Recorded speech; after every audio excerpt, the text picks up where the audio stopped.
लेकिन आज मैन्युफैक्चरर हो गए।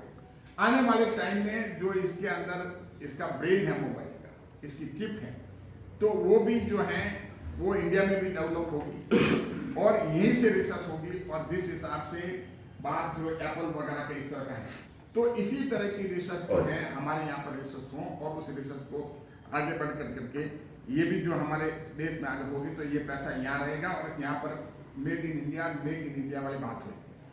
और जहाँ तक जीएसटी का सवाल है, सेंट्रल टैक्स का हिस्सा, ये बड़ी खुशी की बात है। प्रधानमंत्री जी को हम धन्यवाद अर्पित करते हैं कि राजस्थान को उन्होंने करीब 85,000 करोड़ जो सेंट्रल जीएसटी का कलेक्शन हुआ वो राजस्थान का हिस्सा उन्होंने दिया। पहले हमारे करीब 75,000 करोड़ था, जो 10,000 करोड़ और बढ़ा करके दिया है। और उसके साथ साथ पूरे राज्यों को, सभी राज्यों को करीब 14,22,000 करोड़ रुपए जो हैं सभी राज्यों को दिया है। लेकिन हम देखते हैं कि कई बार आप देखते हैं कि सेंट्रली स्पॉन्सर्ड स्कीम के लिए जो है वो करीब 4,85,000 करोड़ रुपया प्रति वर्ष और 5 साल में लगभग 25 लाख करोड़ रुपया सेंट्रली स्पॉन्सर्ड स्कीम के लिए सारे विभिन्न राज्यों को दिया जाता है, जो कि केंद्र सरकार की योजना है। उसमें से आपको आश्चर्य होगा कि 30% पैसा जो है वो खर्च ही नहीं हुआ, सिर्फ 70% पैसा ही खर्च हुआ। तो इसीलिए सेंट्रल की तरफ से पैसे देने में राज्यों को कोई कमी नहीं रही, क्योंकि 14 लाख करीब 22,000 करोड़ रुपए जो है टैक्स के पेटी दिया गया है। और सेंट्रल स्पॉन्सर्ड स्कीम का तो अलग है। हमारे आप देखेंगे गिग वर्कर, ऐसे वर्कर जैसे प्लम्बर है या बिजली वाला है, इस तरह से छोटे छोटे ठेकेदार, उनके लिए हमेशा ये प्रॉब्लम आती है कि उनका ना तो पहचान पत्र रहता था और ना ही उनको इसका पंजीकरण जो है ई पोर्टल पे पंजीकरण उनके स्वास्थ्य वगैरह के लिए जन आरोग्य योजना के तहत उनका पंजीकरण होना था, वो पंजीकरण भी नहीं होता था। अब इनके लिए भी ये पंजीकरण की व्यवस्था की गई है, जिससे कि वो ये काम पूरा का पूरा उनको भी फायदा मिल सके। और भी कई चीजें जो है, सबसे बड़ी बात है कि 932 करोड़ हमारे दिल्ली मुंबई इंडस्ट्रियल कॉरिडोर जो है रोहित में, उसके लिए पहले बजट के आने की पहले प्रधानमंत्री जी ने सैंक्शन किए, उसके लिए मैं बहुत बहुत धन्यवाद अर्पित करता हूँ। और पूरे देश में 12 इंडस्ट्रियल एरिया, उसमें से पाली में 1 इंडस्ट्रियल एरिया है। तो हमारे रोड में जो है ये इंडस्ट्रियल एरिया जो है आने वाले टाइम में बहुत बड़ा एक इंडस्ट्रियल हब बनेगा।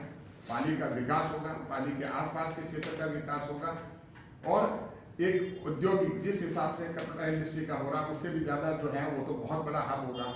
तो आने वाले टाइम में रोजगार भी यहाँ पर बढ़ेगा। और जहाँ तक स्टेट गवर्नमेंट की योजनाओं का है, स्टेट बजट की भी बात आप चाहेंगे बताएंगे, तो मैं बताना चाहूँगा कि आगामी इन दिनों में करीब आप देखिए नई भर्तियां जो है हमारे युवाओं के लिए खास करके करीब 1,25,000 जो है वो नई भर्तियां होगी और 50,000 नए कनेक्शन, कृषि कनेक्शन दिए जाएंगे और 5 लाख डोमेस्टिक कनेक्शन। और उसके साथ साथ करीब 25 किसानों को 25,000 करोड़ रुपए लोन देने के प्रावधान के लिए आवंटित किया है।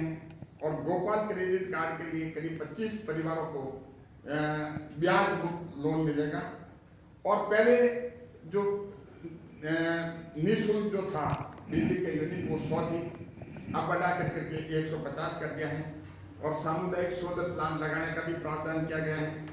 और प्रत्येक विधानसभा में आप देखेंगे करीब 10 करोड़ रुपए जो हैं हमारे जो रोडें को ठीक करने के लिए और इंफ्रास्ट्रक्चर के लिए।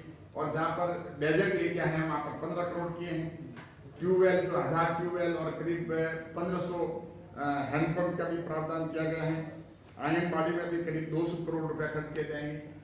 और पाली के लिए आप जरूर पूछेंगे भी पाली के लिए, क्योंकि आपने बहुत अच्छी तरह से, मैं धन्यवाद देता हूँ मीडिया को कि आपने पहले ही आज जो मैंने पेपर पढ़ा था लगभग आपने सारी बातें कि पाली को क्या मिल रहा है।